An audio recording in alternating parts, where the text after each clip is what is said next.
संसद के शीतकालीन सत्र के पहले ही दिन सत्ता पक्ष और विपक्ष में जमकर टकराव देखने को मिला। पहले कृषि बिल बिना चर्चा पास करवाने को लेकर और फिर 12 सांसदों के निलंबन को लेकर।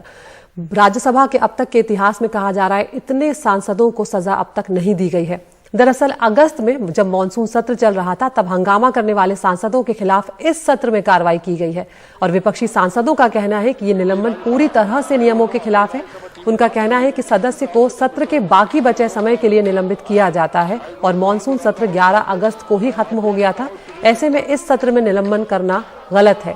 यहाँ तक कि पूरे सत्र के बहिष्कार तक की बात कर रहे हैं विपक्षी सांसद।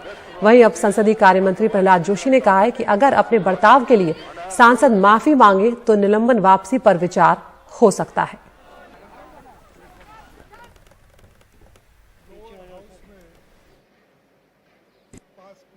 जो बदतमीजी का बहुत दुर्भाग्यपूर्ण व्यवहार जिन लोगों ने किया था उन लोगों के बारे में एक्शन लेने के लिए हमने एक प्रस्ताव मूव किया। प्रस्ताव मूव करने से जब उनको पता चला, लीडर ऑफ अपोजिशन हमसे और माननीय पीयूष गोयल जी से बात किया, तब भी हम उनको कहा आप सभी को ये कहिए वो सदन में माफी मांगे, रिग्रेट व्यक्त करें। अगर वो विषाद व्यक्त करते हैं तो हम मामला यही क्लोज करने के लिए, समाप्त करने के लिए हम तैयार हैं। तमाम रूल बता रहे हैं कि जब आपने तथाकथित अनरूली बिहेवियर के बारे में बात की, उस सेशन के लिए सस्पेंशन होना चाहिए था।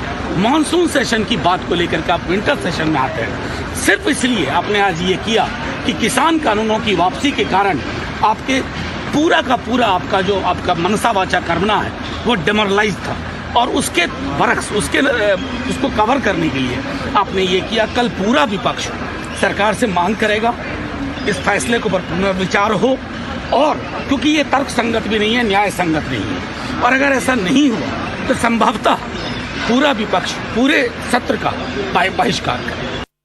किसी तरीके से डिस्कशन नहीं चाहते, क्योंकि अगर डिस्कशन करेंगे तो इनको मालूम है कि जनता सुनेगी, देखेगी कि इनकी मानसिकता क्या है, मंशा क्या है। ये चाहते हैं कि पार्लियामेंट चले ही नहीं, और आरोप लगाएंगे विपक्ष के कि विपक्ष नहीं चलना देती। क्यों, अगर ये चाहते थे कि पार्लियामेंट चले तो डिस्कशन करवाते। इनको मालूम है नहीं डिस्कशन कराएंगे तो विपक्ष बोलेगा कि आप डिस्कशन करवाइए, और जैसे वो निलंबित करेंगे तो विपक्ष इकट्ठा हो जाएगा, फिर पार्लियामेंट नहीं चलेगी। फिर ये विपक्ष पे ऊपर आरोप लगाएंगे कि आपकी वजह से पार्लियामेंट नहीं चल रही। लेकिन जो बुनियादी बात यह है कि ये खुद नहीं चाहते कि पार्लियामेंट चले।